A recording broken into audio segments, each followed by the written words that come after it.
술을 마신 사람을 개라고 부르는 건 모욕이 아닙니다. 과학적 사실이거든요. 알코올은 당신의 전두엽 피지를 마비시켜서 말 그대로 인간의 이성을 담당하는 부분을 꺼버립니다. 남는 건 본능뿐이죠. 배고프면 먹고, 화나면 으르렁대고, 기분 좋으면 꼬리 흔들듯 춤추는 겁니다. 하지만 진짜 문제는 따로 있어요. 우리가 이걸 알면서도 계속 마신다는 거죠. 그럼 이제 왜 20억 명이 스스로를 개로 만드는 선택을 하는지 그 뒤에 숨겨진 진실을 파헤쳐 보겠습니다. 효모가 경쟁자를 죽이기 위해 만드는 생물학 무기, 그게 바로 알코올의 정체입니다. 이 독성 물질을 물에 희석하고 과일이나 캐러멜로 맛을 내면 우리가 마시는 술이 되는 거죠. 단 한 모금만 마셔도 수백 경개의 알코올 분자가 위와 소장으로 쏟아져 들어가는데 거기서 간으로 향하면서 문제가 시작됩니다. 간은 5분에 맥주 한 모금 정도밖에 처리 못하거든요. 천천히 마시지 않는 한 간은 금방 한계에 도달하고 나머지 알코올은 곧장 뇌로 쳐들어갑니다. 여기서부터 혼란이 시작되죠. 뇌에 침투한 알코올 분자들은 신경전달 물질과 수용체를 마구 건드리기 시작하는데 과학자들도 아직 모든 메커니즘을 완전히 이해하지 못할 정도로 복잡한 과정입니다. 확실한 건 알코올이 뉴런을 둔화시키고 소통을 방해한다는 거죠. 긴장과 스트레스가 녹아내리고 의사결정과 자제력을 담당하는 전두엽 피질이 마비되면서 평소라면 절대 안 할 말이나 행동을 하게 됩니다. 동시에 엔돌핀이 분비되는데 이건 우리가 다른 사람과 웃고 노래하고 춤출 때 나오는 그 기분 좋은 화학물질이거든요. 한두 잔 마시고 나면 세상이 가벼워진 것처럼 느껴지는 이유가 바로 이겁니다. 불안의 벽이 무너지고 조금 더 자기다워지면서 말하고 웃고 노래하는 게 덜 두려워지죠. 대화는 더 쉽게 흐르고 미소는 더 오래 지속되며 낯선 사람도 친구나 연인이 될 수 있습니다. 잠시나마 인간으로 사는 무게를 혼자 짊어지지 않아도 되는 것처럼 느껴지는 거예요. 알코올은 가벼운 이완, 약간의 용기, 친근한 동료애라는 완벽한 지점에 자리 잡고 있어서 최고의 사교 윤활유가 됩니다. 이 순간만큼은 완벽해 보이죠. 물론 대가가 따라오고 그 대가는 우리가 생각하는 것보다 훨씬 큽니다. 수십억 명에게 이 한 잔은 시간이 지나면서 점점 잦아지거든요. 가끔 마시던 술이 주간 습관이 되고 이틀에 한 번씩 친구를 만나거나 긴장을 풀기 위해 마시게 됩니다. 그리고 주변엔 항상 나보다 훨씬 많이 마시면서도 멀쩡하게 사는 친구가 있어요. 하지만 세월이 쌓이면서 손상도 쌓여가는데 이게 무섭게도 아주 천천히 조용하게 일어납니다.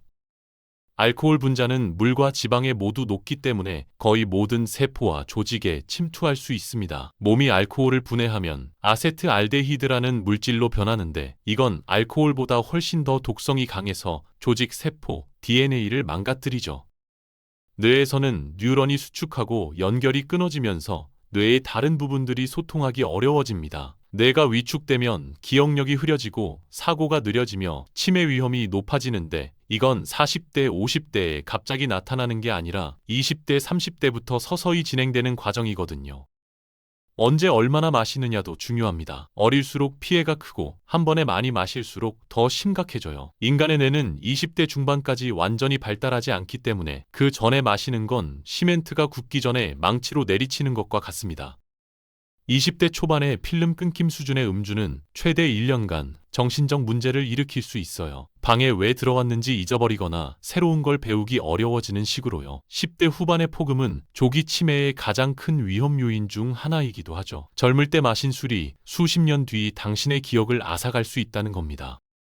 그 다음은 암입니다. 담배가 폐를 공격하듯 알코올은 입에서 장까지 모든 곳에서 8가지 종류의 암을 유발하고 여성의 경우 유방암도 포함됩니다. 위험은 하루 평균 와인 한 잔도 안 되는 양부터 시작되고 그 이상 마시면 위험이 증가하죠.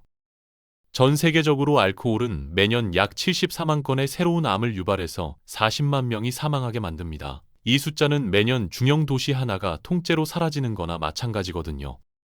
또 다른 희생자는 간입니다. 알코올은 지방대사를 방해해서 간 세포에 지방이 쌓이게 만드는데 문제는 이게 증상이 없다는 겁니다. 그래서 간이 서서히 지방으로 변하고 염증으로 부어오르며 기능을 잃어가는데도 계속 마시게 되죠. 마지막 단계는 간 경화인데 간이 흉터로 가득 차고 거의 작동하지 않는 상태입니다. 이건 10년 넘게 걸릴 수 있지만 일단 나타나면 대부분 돌이킬 수 없어요. 매년 60만 명이 알코올로 파괴된 간 때문에 죽는데 이들 중 상당수는 자신이 알코올 중독자라고 생각조차 하지 않았던 평범한 사람들입니다. 술은 심장도 약하게 만들고 혈압을 높이며 뇌졸중과 혈전 위험을 증가시켜서 매년 심혈관 질환으로 50만 명이 더 사망합니다. 외모 측면에서도 알코올은 피부 세포를 포함해 몸 전체의 세포를 손상시켜서 피부가 더 빨리 늙어 보이게 만들죠.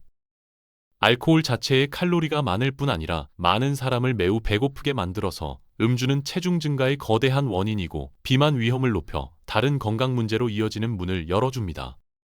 과학자들이 이 숫자들을 계산해보면 건강 문제는 하루 맥주 한 잔 정도에서 시작될 수 있고 조기 사망 확률은 남성 기준 하루 맥주 3잔, 여성은 2잔도 안 되는 양에서 크게 증가하기 시작합니다. 이게 많다고 느껴진다면 주변을 둘러보세요. EU에서 평균 남성은 하루 맥주 거의 3잔에 해당하는 양을 마시고 평균 여성은 거의 한 잔을 마십니다. 서구 세계 대부분이 비슷한 수준이에요. 우리가 소비하는 다른 약물 중에서 이렇게 해로움의 경계선에 가까운 건 없습니다. 담배도 마약도 아닌 합법적인 음료가 이 정도 피해를 만들고 있는 거죠.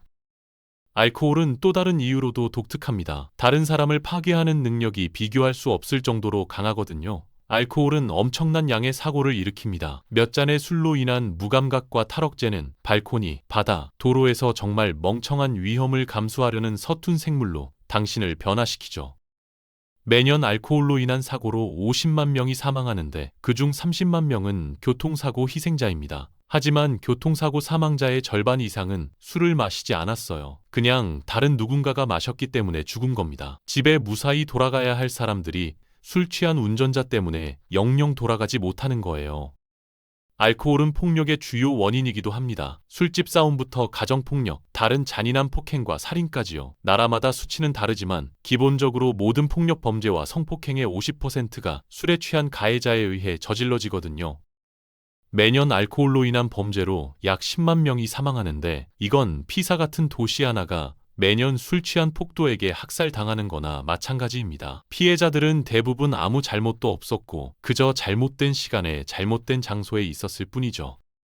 그리고 치명적이지 않은 피해자들도 있습니다. 영국에서만 매년 50만 명의 성인이 술 취한 사람이 일으킨 사고로 다치고 80만 명이 술 취한 가해자의 폭력 공격으로 다쳐요. 전 세계 음주 국가로 확대하면 매년 수천만 명이 다른 사람의 음주로 신체적 피해를 입는다는 뜻입니다.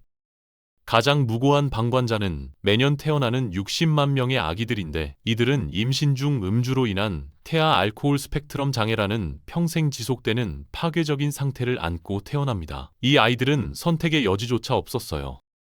알코올은 그야말로 전 세계적 재앙입니다. 음주가 자신이나 다른 사람에게 실질적인 해를 끼치는 지점까지 확대되면 알코올 중독이라는 보이지 않는 선을 넘은 겁니다. 약 4억 명, 성인 14명 중 1명이 이 영역에 있거든요. 선은 매우 모호하고 사람마다 다르지만 여성 기준 주당 맥주 8잔, 남성 기준 15잔 또는 같은 날 5잔을 지속적으로 마신다면 선을 넘었거나 위험하게 다가가고 있는 겁니다.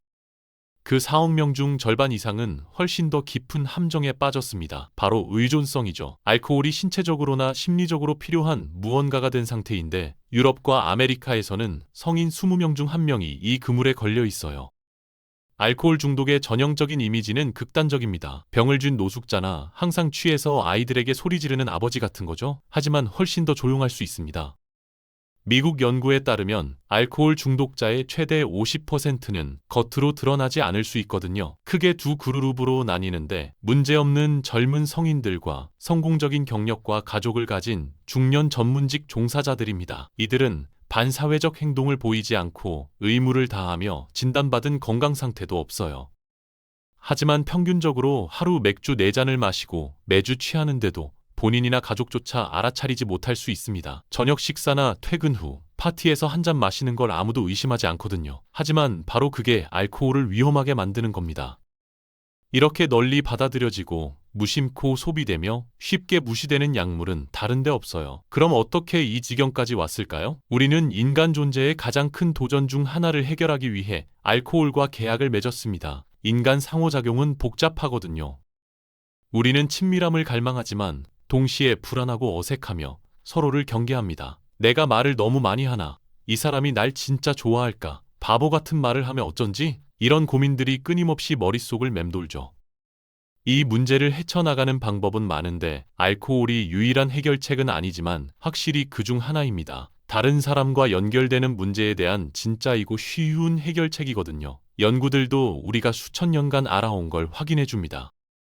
적당한 양의 알코올은 낯선 사람들이 유대감을 형성하는 데 도움이 되고, 적당히 사교적으로 술을 마시는 사람들은 더 많은 친구, 더 가까운 우정, 다른 사람에 대한 더 높은 신뢰 수준을 갖는 경향이 있어요. 그러니 알코올에서 벗어나고 싶다면 우리가 거기서 얻는 게 뭔지 솔직해져야 합니다. 수천 년간 우리는 건강과 수명을 알코올에 바쳐왔거든요. 그 대가로 알코올은 우리에게 자신감과 연결, 축하를 줬습니다. 이 거래는 오랫동안 공정해 보였어요. 하지만 지금 이건 빠르게 변하고 있습니다. 젊은 세대, 특히 Z세대는 부모 세대보다 훨씬 적게 마십니다. 미국에서 술을 한 번이라도 마셔본 적 있는 18세의 비율은 지난 수십 년간 25%나 떨어졌거든요. 청소년의 폭음은 50%나 급감했고, 맥주와 와인이 항상 문화적 DNA의 일부였던 독일이나 프랑스 같은 나라에서도 알코올 소비가 줄어들고 있습니다. 이건 분명한 승리죠. 사고가 줄고 병원 침대가 덜 차고 조용히 망가지는 삶이 줄어든 겁니다. 하지만 동시에 다른 것들도 줄어들고 있어요. 거의 매일 친구를 만나는 젊은이의 비율은 50%나 급감했고, 파티 참석률은 30% 떨어졌으며, 데이트와 캐주얼 섹스도 비슷한 양만큼 줄었습니다. 동시에 외로움과 정신 건강 문제는 급증했죠. 이유는 여러 가지인데 코로나부터 소셜미디어까지 다양합니다. 하지만 우리가 소비하는 약물의 변화도 완전히 무관하지는 않을 거예요. 대마초 같은 약물이 엄청나게 자리를 잡았는데, 술을 마시는 것과 달리 대마초를 피우면 많은 사람이 덜 활동적이고 뭔가를 할 가능성이 줄어들며 더 사교적으로 어색해지고, 특히 많이 사용하면 더 외로워지는 경향이 있거든요. 알코올은 수천 년간 다른 사람들과 함께 삶을 나누고 축하하고 즐기는 강력하고 영향력 있는 도구였습니다. 서구가 술을 덜 마시는 길로 가고 있다면 완전히 새로운 무언가로 가는 길일 수도 있어요. 독성 화학 물질 없이, 또는 적어도 이 특정한 것 없이 연결하고 기뻐하는 미래 말이죠. 다음에 올 것을 찾아내는 건 우리에게 달려 있습니다. 자신감을 강화하고 연결을 만드는 다른 방법은 정말 많거든요. 열정적인 일을 하거나 미래를 향해 노력하거나 자신의 꿈에 시간을 투자하는 것처럼요. 독 없이도 충분히 행복할 수 있습니다. 우리는 그저 그 방법을 다시 배워야 할 뿐이죠.